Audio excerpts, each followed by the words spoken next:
মনের ক্রোধ দূর করুন, সেই মন ঈশ্বরের চরণে নিবেদন করুন। ছোট্ট একটি ছেলে, খুব রাগী।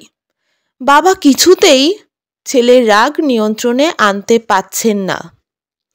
একদিন বাবা তার ছেলেকে স্নেহের পরশে কাছে ডাকলেন।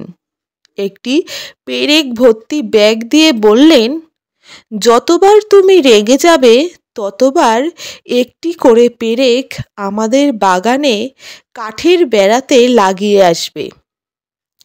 এটি তোমার প্রতি আমার আদেশ। প্রথম দিনেই ছেলেটি 37টি পেরেক মারতে হয়েছে, কারণ সে এই দিন 37 বার রেগে গিয়েছিলেন। ক্রমশ সে উপলব্ধি করছিল তার রাগ অনেক বেশি, 37 বার পেরেক মারতে হচ্ছে।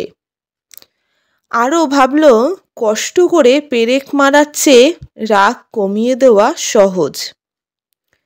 ছেলেটি পেরেক মারার কষ্ট লাঘব করতে করতে রাগ নিয়ন্ত্রণে আনা শিখে গেল। ধীরে ধীরে পেরেক মারা কমতে থাকল এবং অবশেষে একদিন তাকে আর একটি পেরেকও মারতে হলো না। বাবা বুঝলেন তার প্রিয় সন্তান রাগ নিয়ন্ত্রণে এনেছে। এবার তিনি তাকে প্রতিদিন বাগানের বেড়া থেকে একটি করে পেরেক তুলে ফেলতে বললেন।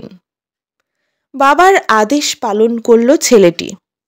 পেরেক তোলা শেষ হয়ে গেলে তার বাবা তাকে বাগানে নিয়ে গিয়ে কাঠের বেড়াটি দেখিয়ে বললেন, দেখো, কাঠের পেরেকের গর্তগুলো এখনো রয়ে গেছে। কাঠের বেড়াটি কখনো আগের অবস্থায় আনা যাবে না। যখন তুমি কাউকে রেগে গিয়ে কিছু বলো, তখন তার মনে ঠিক এমন একটা আঁচড় লেগে যায়, যা কখনোই আর মুছে ফেলা যায় না। তাই রাগ নিয়ন্ত্রণ করতে শেখো। মানসিক ক্ষত অনেক সময় শারীরিক ক্ষতের চেয়েও ভয়ঙ্কর। তাই মনের ক্রোধ দূর করুন, সেই মন ঈশ্বরের চরণে নিবেদন করুন। হরে কৃষ্ণ, রাধে রাধে। জয় গোপাল, শ্রী গুরু জয়।